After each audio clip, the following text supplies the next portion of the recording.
안녕하세요. 시장의 마법사입니다. 마음에 들면 구독, 좋아요 부탁드리겠습니다. 사마 네트웍스 2분기 실적을 리뷰를 해보겠습니다.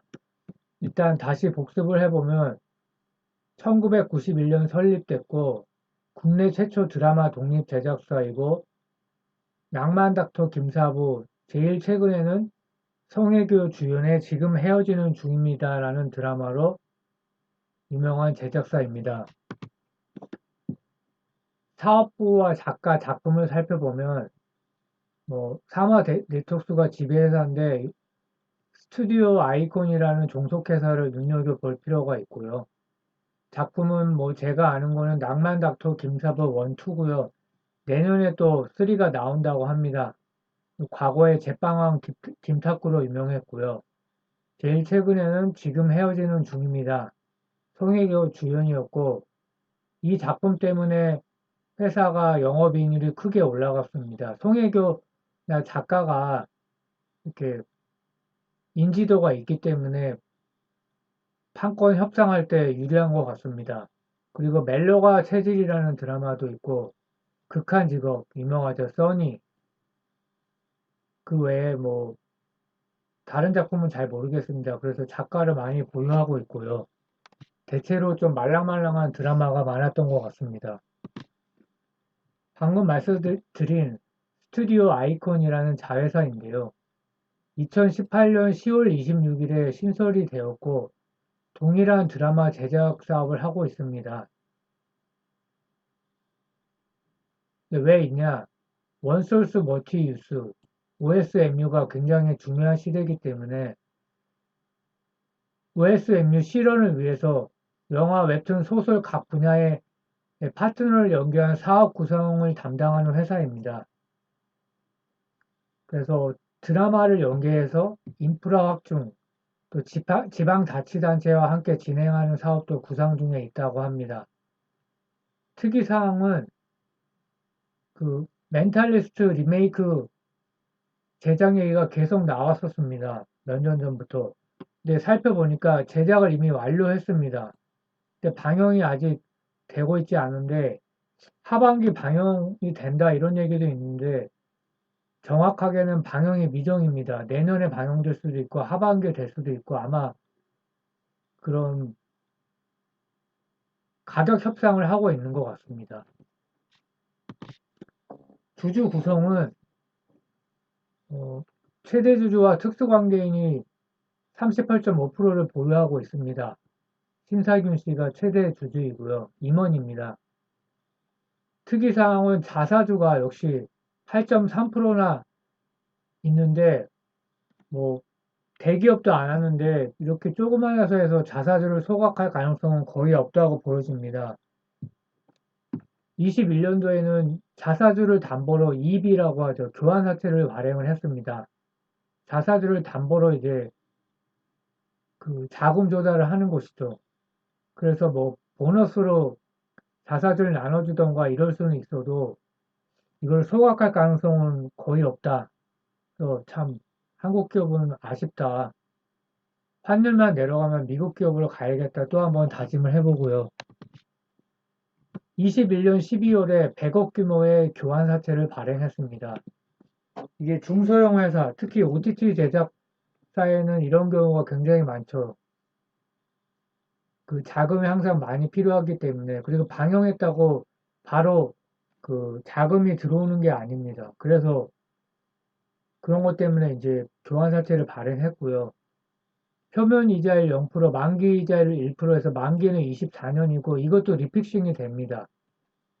그래 발행 주식 수가 285만 주, 그 주식 총수 대비 비율이 6.6%입니다. 크진 않죠. 교환 가액이 이게 중요한데 3,500원. 이게 이제 일종의 담보 가치가 되는 겁니다. 자사주가. 근데 현 주가가 3,020원. 거의 15% 정도 떨어졌죠.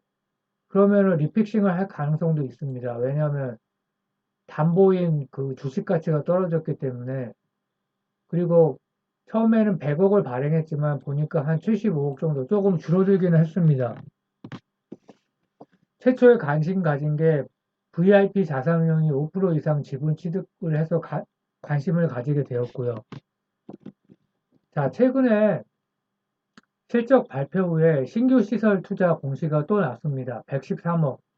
자기 자본 대비 25.6%인데 4억 신축이라고 합니다.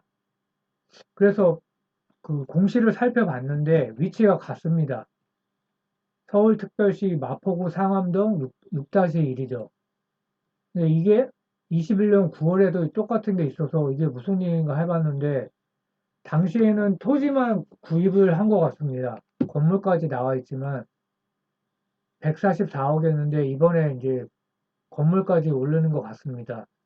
선릉 쪽에 본사가 있는데 본사가 임차 상태이고요.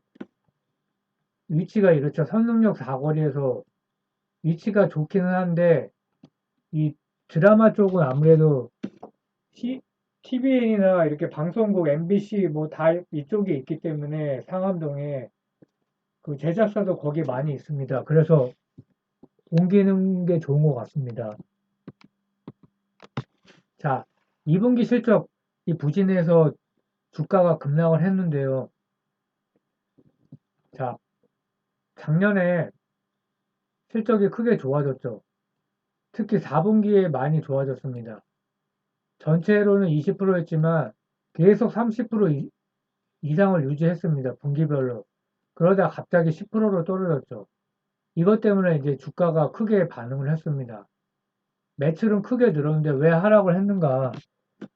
저도 고민을 했는데 의외로 이유는 단순합니다. 드라마별로 수익률이 차이가 나는 겁니다.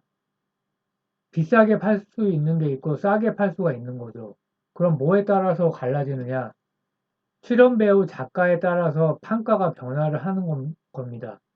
왜냐하면 사전 판매를 하기 때문에 사후 판매라고 그러면 시청률이 높은 그 드라마 같으면은 비싸게 팔 수 있겠죠. 근데 사전 판매이기 때문에 송혜교 씨가 나왔기 때문에 예, 레퍼런스가 있죠. 한류 배우로 뭐 워낙 유명했기 때문에 그래서 그게 실적에 반영되면서 높은 수익률 지금 헤어지는 중입니다 이거였죠. 근데 이제 수익률 차이가 나는 겁니다. 그 이후의 드라마는 뭐 인지도 작가에 따라서 그래서 어떻게 보면은 좀 실적 변동성이 클 수도 있겠다 그래서 좀 실망감이 들긴 합니다. 자, 하반기 그럼 방영 드라마가 뭐냐 확정이 된 거는 금수저라는 드라마인데 MBC에서 9월 23일에 방영이 확정돼 있습니다. 그 기대작이 사실 멘탈리스트 7시즌까지 나오는 미드에서 아주 굉장히 유명한 미국 드라마였는데요. 이게 계속 방영이 미뤄지고 있습니다. 그래서 하반기 방영도 미정 상태입니다. 근데 이게 만약 방영된다고 하면 이게 주가 모멘텀이 될 수도 있겠다 이런 생각이 듭니다. 자, 그러나 2분기가 안 좋았지만 반기 기준으로 보면 여전히 실적이 좋은 상태입니다. 매출은 크게 증가했고 흑자 전환을 했죠. 뭐 매출이 거의 10배나 증가했기 때문에 상반기로만 본다 그러면 영업이익률 18.3% 매우 좋은 상태입니다. 근데 또 이익의 가시성이 좀 떨어진다. 그게 좀 이런 엔터 쪽의 회사의 문제점이죠. JYP 같은 회사는 아주 이제 이익이 꾸준히 나와주는데 여기는 이런 것들이 문제입니다. 반기 기준으로 보면 해외 매출이 꽤 많이 늘었죠. 해외에 이제 그 드라마를 매출을 올려서 그렇습니다.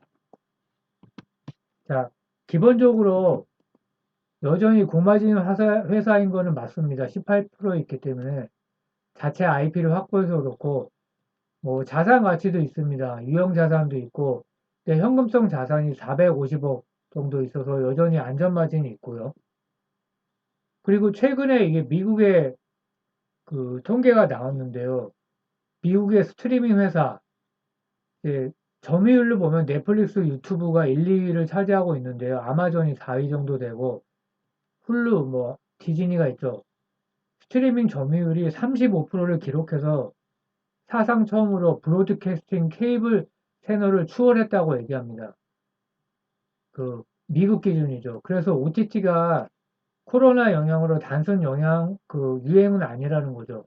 그러면 드라마 제작사도 당연히 좋습니다. 뭐 우리가 생활에 한국은 이제 방송이 아직도 공짜가 많지만 미국은 공짜가 없기 때문에 필수 소비재인 것이죠. 그래서 계속 드라마 제작사를 눈여겨봐야 될 것 같습니다. 자, 4월 고점 대비해서 21년 4월이 고점이었는데 거의 반토막이 났습니다. 실적 부진이고 장도 안 좋아서. 예, 감사합니다. 마음에 들면 구독, 좋아요 부탁드리겠습니다.